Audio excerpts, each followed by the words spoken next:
Ako tabi, nagtatrabaho din sa DPWH sa Area Equipment Service. Nagpuna ko din pagtrabaho, 1986 pa. Hanggang sa presente, ini pa akong nagtrabaho. Kaya ngunyan, pag-isip ko nga na siguro dahil taod-taod naman ako di sobra 34 years na halos ako sa serbisyo, gusto ko naman na magtrabaho naman kiba, magsadiri ng trabaho, hanta. May farmang kami, na pagpapatanong ko ki Maritatas nga ni, sa kasalukuyan nga niya, si Manang ini, nagpadara ko sa Laguna ki halos sarong truck na Maritatas. Kaya kung pwede, nga ni, sabi ko dito sa hippie ko, ano kaya kung magsadiri na lang ako ki paghanap, total, nakula ng katuwangan GSAC sa party ko. Ano man ang production ko, puro na pasiring sa GSAC. Kung ako nga ni mag-retire, sabihan ko ng mga ati ko na nanagom ko na, ikagtay ni sa GSAC, tadigdi sa GSAC, dakulan sa tuyang, nakuwang production, o nakatuwang ini sa tuya, kung paano kita magpa-eskwela kan mga aki, kung paano kita nahaon sa kadipisilan, ang GSAC sanaan sa kuyang nasahan.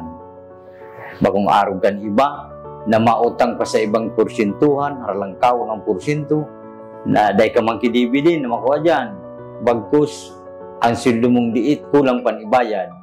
Kaya, magayonon ining sa GSAC na ining nagibo, nakrear na ideya, kan mga accountancy, siguro masabi ko ta accounting yung bagang kwarta, mga haralangkaw sa indang iniskulahan, na sa inda ining naisipan, na makatuwang talaga sa pobreng tao, ining GSAC na ini.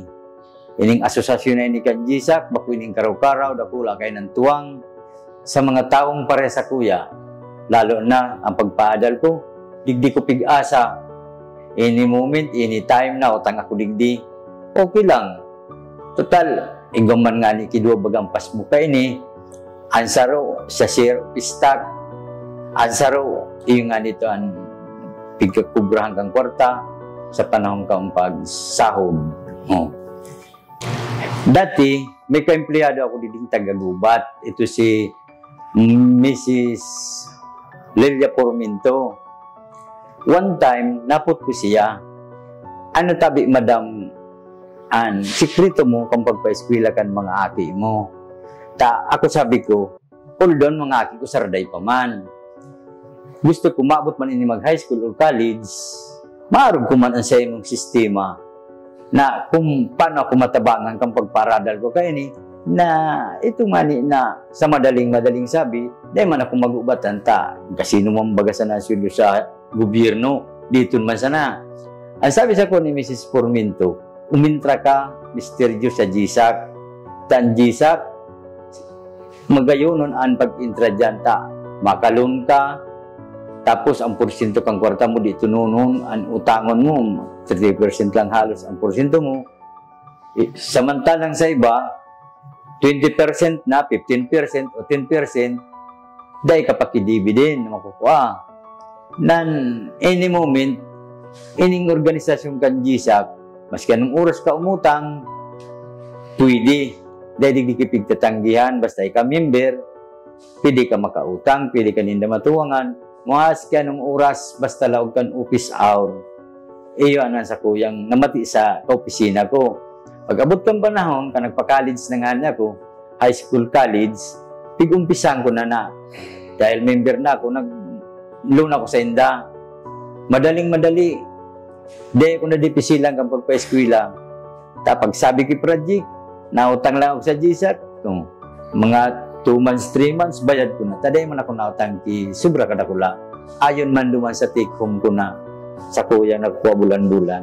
Ang gusto kong mangyari, ito na, kayang-kayang ko bayadan. Tapos, may share of stock man ako, padit-dit. Ngunyan nga na, share of stock ko. Alo, saranin ng sanggatos mil. Dahil ko lang ang naiisip, nahiling ko lang kang sarong aldaw, ay grabe na pala niya ako ang share of stock ko digdi. Di, naugmahon man ako ta. Maski anong sabihon, madadagdagan pa ini pag-retire ko, ikakaag ko dyan sa Jisak ang mga sa kuya, digding pinagpagalan. Lalo pa, ining tulo kong aki, puro na ini abroad. Kinumbinser ko sinda, na puro sinda, sir, istakan Jisak. Ang gusto sabihin, mga depositor sinda. Nahiling ninda ko na, digdi kami nagkukakipagbuhay, na-itemize ang kwarta, bako na, kapot mong kwarta, gastos wala to digdi, kung pira lang talaga mo yaming kwaon, ilan na gasto mi. Kaya ining tulo kong aki na abroad, puro yun depositor na digdi sa Jisak. Ang pinakadako lang pagsusubok kan Jisak na natuwangan ako, ang pag-college na kan mga aki ko. Tarog sa kuliyo, 50,000 kaituan per semester. Bako lang iyan nagtapos sa semester. So project, so uniforme. Diyan ko na kinuha sa Jisak.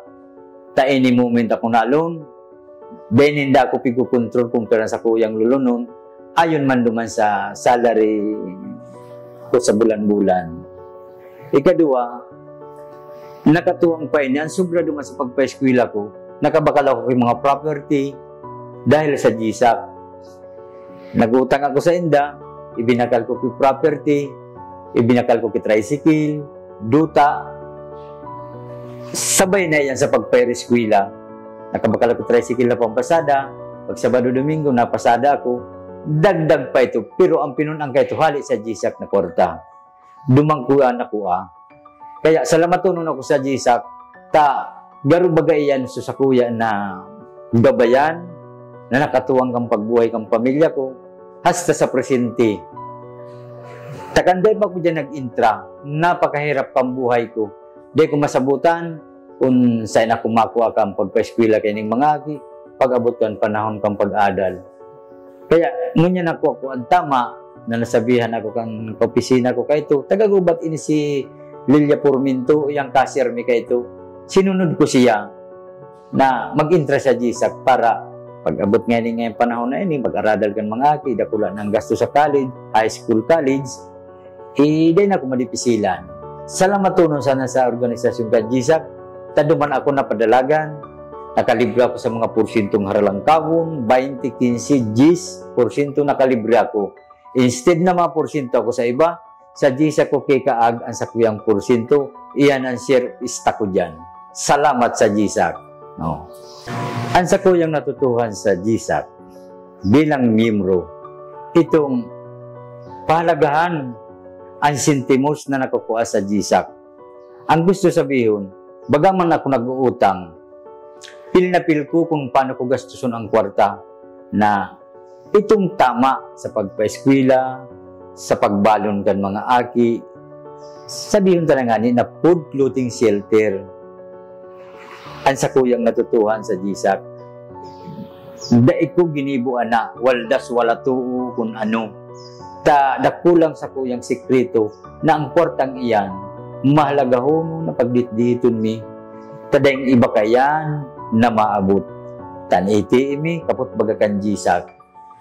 Doon man ko natutuhan kung paano ako magkuripot. Hasta ngunyan, pero sukuripot na. So, pampamilya ba? Dahil ko nagkuripot na, ngayon pan-inom pan-ano. Hinali ko ang sigarilyo, hinali ko ang inom. Pampamilya lang ba? Yung perang galing sa Jisak. Mahalaga ho nung iyan sa kuya na sagradong kwarta, ang nakukuha ko sa Jisak ba kung halong biro, magian ang pagbuhay ko kana ko na intra dyan sa organisasyon kan Jisak. Salamat abi. Okay ni. Kana ka-intra ko dyan di sa area, nasa district, puro in the highways. Ako sa hindi nagkumbinsir, na kamong mga taga-highways, arugunindo ako, umintra ka mo sa Jisak.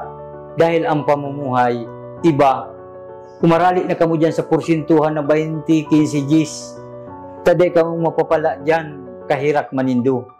Sa madaling sabi, puro sinda na pa-intra ko. May nakabakal ki tricycle, may nakabakal ki balay, may nakatindahan na mga empleyado ang kan DPWH, mag-area equipment, mag-district, sarok masanan logo mi. Tata kami highways. Sa paagi ko, nabuligang ko sinda. Kaya, pasalamat man ako ta. Maski anong sabihon, pagtingala ninda kang balay ninda, ini tatakjisak na, rukay na rukaan. O, iyan lang ang ikinabulig ko sa mga kaparehas kong tagahiwis. Ay bako lang dyan nagtapos. Pati kan ibang tao na barkada, kaklase, tinuwangan ko, kinumbinser ko na mga classmate ko, na umintra ka mo digdi, arugo nindo ako. Tamaabot ang panahon, dakulauno ng pasalamat nindo, kan organisasyon ming ini, na naintrahan ko. Iyan sana sa kuya na ikambang na istorya, manunungod kan maging makaintrap sa GSAC, na digdi sa opisina, halos intero digdi kentrado na sa GSAC. Ang equipment na district, puro ako ang nagpalawag sa GSAC. Palagahan ninda ang pagiging membro kan GSAC, tabako ini karaw-karaw. Saro ini kan pinaka-the best na organisasyon, nabako lang sa mga aki, maabot pa sa mga pinangaki, makapo, hanggang na sana maka-intradigdi. Pag nag-intradigdi, pahalagahan niya. Tapag din hindi pinahalagahan ang pag-intra sa organisasyon na maray, maski ano karahay kan organisasyon. Dahil man sa hindi matutuwangan, kung sindangani, dahil hindi matuwangan ang sadiri ninda. Kung ang pinakapunto de vista ko digdi, pahalagahan ninda ang pag-intra digdi, na ini may kasaysayan, ini bakusan sa pampersonal na adikain. Pati kan sa indang magiging supling, apo, paintrahon digdi, tayo matutuwangan ini, bakusan na ini sa habang kung pirang taon sa nang pagpa-eskwela, ini habang buhay ang GSAC na ini, na sa satuyang itaguyon. Tayo ini ang pinakamarhay na organisasyon, na ako mismo ang makapagsabi, na dakulaonon ang tuwang kayo sa sakuya, pati kan sakuyang mga katrabaho. Siring man ang mga barkada, mga kamidbid, natuwangan kayo ng GSAC na ining organisasyon. Salamat abi.